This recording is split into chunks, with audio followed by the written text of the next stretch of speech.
Election जाऊं जाऊं पाखे पाखे आसुची ताऊ ताऊ विजु जनता दलर जो चिराचरित ठाणी पैसा देकी साधारण लोकर मुंड किणवा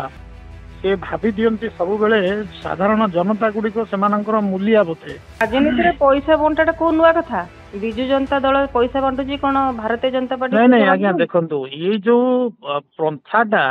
एटा विजु जनता दल ही सृष्टि करछि। घरे चढ़ाऊ काई खेला पुलिस चढ़ाऊ जेतेबेले जानि बीजेडी पतन विरोध करूची आज्ञा आज्ञा प्रीतिरंजन घड़ई को बासभवन रे अर्थ कारबार होउतला बोली जहा इंटेलिजेंस को रिपोर्ट आसे तो आपनकर गवर्नमेंट आपनक हाथ रे अछि तेनु आपन जेमिति चाहिबे सेमिति काहा को अरेस्ट करेबे काहा को चाहिबे रेड करेबे एटा भारतीय जनता पार्टी आपनक पाखरे मने पडुथिबो जदी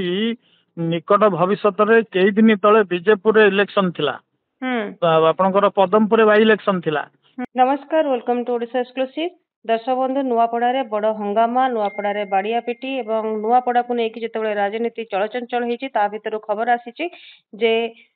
सुकिंदार पूर्वतन एमएलए जी थे प्रीतिरंजन घड़ई क्वार्टर भितर को पुलिस पशिची बहुत किसी भंगारुजा होती यार कारण जाना मो सांगे अच्छा बीजेपी नेता सूरजलाल सामल।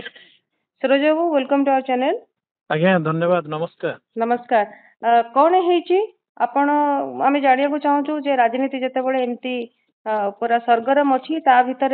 सुरुखुरे चलीथिबो बोली आशा करा जाउथला किंतु आज हठात कहीं एमती किसी सिचुएशन होईची जो कि प्रीतिरंजन घड़ई क्वार्टर रे बसिकी भंगारुजा करची पुलिस कौन कारण? नहीं नहीं मु जेतिकी मो पाखरे खबर अच्छी मु एबे नुआपड़ा गस्तरे अच्छी ऑन वे अच्छी मो पाखरे जहा खबर अच्छी पुलिस तरफ रु कोनोसी भंगारुजा हेई नाही बोली मो पाखरे खबर। किंतु इलेक्शन जाऊं जाऊं पाखे पाखे आसुची ताऊ ताऊ विजु जनता दलर जो चिराचरित ठाणी पैसा देकी साधारण लोकर मुंड किणवा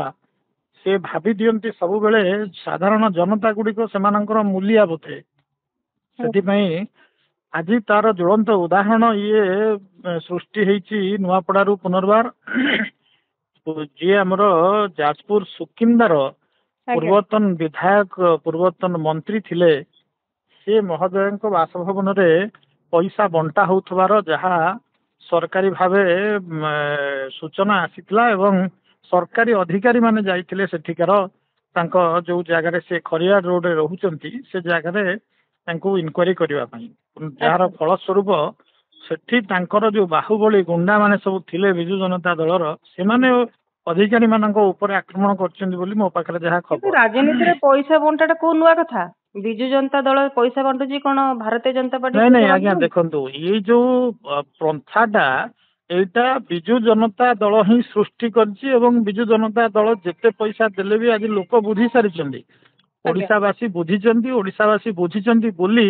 आज आपण देखुचंदी विशाल परिवर्तन हैला और सारा ओडिशा रे भारतीय जनता पार्टी रो ध्वजा उडिला। ये कथा को आज मध्य विजु जनता दल स्वीकार न करि पारुथबारु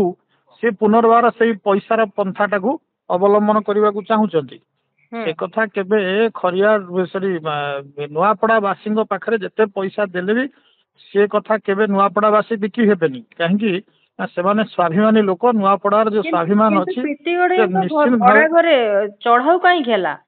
पुलिस चढ़ाऊ जेतेबेले जानि बीजेडी पतन विरोध करूची आज्ञा आज्ञा प्रीतिरंजन घड़ई को बासभवन रे अर्थ कारबार होउतला बोली जहा इंटेलिजेंस को रिपोर्ट आसी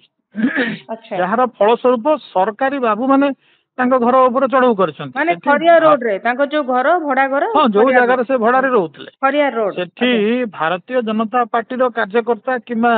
साधारण लोक के से विषय टेर पाई नथले सेठी टेर पाइथिले सरकारी बाबू माने सरकारी अधिकारी माने से माने तांको काम करछन्ती किंतु विजु जनता दलर गुंडा माने सरकारी बाबू मानक ऊपर आक्रमण करछन्ती एक कथा गोटे निंदनीय घटना बोली मु निश्चित भावे कहिबी किंतु ए कथा को आज मध्य विजु जनता दल से जो ढंगर चलीची जे पैसा देकी साधारण जनतार मुंड किणिबो बोली जो भाबुची से कथा केबे नुआपड़ा रे काम दबनी नुआपड़ावासी ए कथा को अस्वीकार करछन्ती बोली आज प्रमाणित हेची। अच्छा ତାହେଲେ ନୂଆପଡାର ଯୋଉ ପ୍ରଚାର ଦାୟିତ୍ୱରେ ଥିଲେ ପ୍ରୀତି ରଞ୍ଜନ ଘଡେଇ ଏବଂ ଯାହାକୁ ପୋଲିସ ଯେତେବେଳେ ଚଢଉ କରିଛି ବୋଲିକି ବିଜେଡି ପକ୍ଷରୁ ତୀବ୍ର ନିନ୍ଦା କରାଯାଉଛି, ବିରୋଧ କରାଯାଉଛି ଏବଂ କହୁଛନ୍ତି ଯେ କ୍ଷମତାର ଅପବ୍ୟବହାରଟା ହେଇଛି। ଆପଣ କଣ ଫିଲ୍ କରୁଛନ୍ତି ଯେହେତୁ ଆପଣଙ୍କର ଗଭର୍ଣ୍ଣମେଣ୍ଟ ଆପଣଙ୍କ ହାତରେ ଅଛି, ତେଣୁ ଆପଣ ଯେମିତି ଚାହିଁବେ ସେମିତି କାହାକୁ ଆରେଷ୍ଟ କରିବେ, କାହାକୁ ଚାହିଁବେ ରେଡ୍ କରିବେ, ଏଇଟା ଭାରତୀୟ ଆଜ୍ଞା ଜନତା ପାର୍ଟି ଆପଣଙ୍କ କରୁଛି କି? ପାଖରେ ମନେ ପଡୁଥିବ ଯଦି ନିକଟ ଭବିଷ୍ୟତରେ କେଇ ଦିନ ତଳେ ବିଜେପୁରରେ ଇଲେକ୍ସନ ଥିଲା, ହୁଁ ଆପଣଙ୍କର ପଦମପୁରରେ ବାଇ ଇଲେକ୍ସନ ଥିଲା। ହୁଁ ସେ ସମୟରେ ଛତିଶଗଡ ଅଞ୍ଚଳରୁ ଯେହେତୁ ସେ ଅଞ୍ଚଳ ଗୁଡିକ ଛତିଶଗଡକୁ ଲାଗିଛି, ହୁଁ ସେପଟ ଅଞ୍ଚଳରୁ ଯୋଉ ଲୋକମାନେ ସାଧାରଣ ଲୋକମାନେ ଯେତେବେଳେ ପୁରୀ ଜଗନ୍ନାଥ ମନ୍ଦିର ମହାପ୍ରଭୁଙ୍କ ଦର୍ଶନ ପାଇଁ ଆସିଥିଲେ, ହଁ ସେତେବେଳେ ବିଜୁ ଜନତା ଦଳର ଅଧିକାରୀ ମାନେ ଯଦି ସେ ଲୋକମାନଙ୍କୁ ଅଟକେଇକି କହୁଥିଲେ ଭାରତୀୟ ଜନତା ପାର୍ଟିର କାର୍ଯ୍ୟକର୍ତ୍ତା ପଇସା ବାଣ୍ଟିବା ପାଇଁ ଆସିଛନ୍ତି, ହୁଁ ତାହେଲେ ଯଦି ସେ କଥାଟା ଠିକ ତାହେଲେ ଏ କଥାଟା ବି ଠିକ। ଆଚ୍ଛା ଯଦି ସେ ସମୟରେ ସରକାରୀ ଅଧିକାରୀ ମାନେ ଯଦି ପଇସା ବାଣ୍ଟିବା ପାଇଁ ଆସୁଥିବା ଲୋକ ବୋଲି ପ୍ରମାଣିତ କରିଥିବେ, ଯଦି ସେ କଥା ଠିକ ହେଲା, ଯାହା ବିଜୁ ଜନତା ଦଳ ସେତେବେଳେ ଡିଣ୍ଡିମ ପିଟୁଥିଲା, ତାହେଲେ ଏ କଥାଟା ବି ଠିକ। କିନ୍ତୁ ସେ କଥା ନୁହେଁ, ସେତେବେଳେ ସାଧାରଣ ଭକ୍ତ ଆସିଥିଲେ, ସେମାନଙ୍କୁ ଅଟକେଇକି ଛତିଶଗଡ ଲୋକମାନଙ୍କୁ ସେମାନଙ୍କୁ ବିଜୁ ଜନତା ଦଳ ବାଲା କହୁଥିଲେ ଯେ ଏମାନେ ବିଜେପିର ଏଜେଣ୍ଟ ଆସିଛନ୍ତି ସବୁ ପଇସା ବାଣ୍ଟିବା ପାଇଁ ବିଜେପୁର ଆଉ ପଦମପୁରକୁ। ହୁଁ ଠିକ ସେମିତି ଆଜି ଯେତେବେଳେ ସେମାନଙ୍କର କଳା କାରନାମାଟା ପଦାରେ ପଡିଗଲା, ସେତେବେଳେ ସେମାନେ କହୁଛନ୍ତି ଇଏ ବିଜେପି କରେଇ ଦେଇଛି। ଏଟା ସବୁ ଭୁଲ କଥା। ସେ ଭୁଲ ଆଚ୍ଛା, କଥାକୁ ଆପଣ ତ ନୂଆପଡାରେ ଅଛନ୍ତି, କଣ ସ୍ଥିତି ଦେଖୁଛନ୍ତି? ସ୍ନେହାଙ୍ଗିନୀ ମୁଁ ଛୁରିଆ ଆଜ୍ଞା ଆଜ୍ଞା କ୍ଷମା କରିବେ, ମୁଁ ନୂଆପଡାରେ ଏଯାବତ ପହଞ୍ଚି ପାରିନି, ମୁଁ ବାଟରେ ଅଛି। ଆଚ୍ଛା ମୋ ପାଖରେ ଯାହା ଖବର ଅଛି, ସ୍ନେହାଙ୍ଗିନୀ ଛୁରିଆ ବହୁତ ପଛରେ ଅଛନ୍ତି। ହୁଁ ଭାରତୀୟ ଜନତା ପାର୍ଟିର ଯେ ଆମର ନେତା ଅଛନ୍ତି ଜୟ ଢୋଲକିଆ ମହୋଦୟ, ସେ ବହୁ ଆଗରେ ଅଛନ୍ତି। ଆଉ ନିଶ୍ଚିତ ଭାବେ ନୂଆପଡା ବାସୀଙ୍କର ତାଙ୍କ ପ୍ରତି ଆଶୀର୍ବାଦ ଅଛି।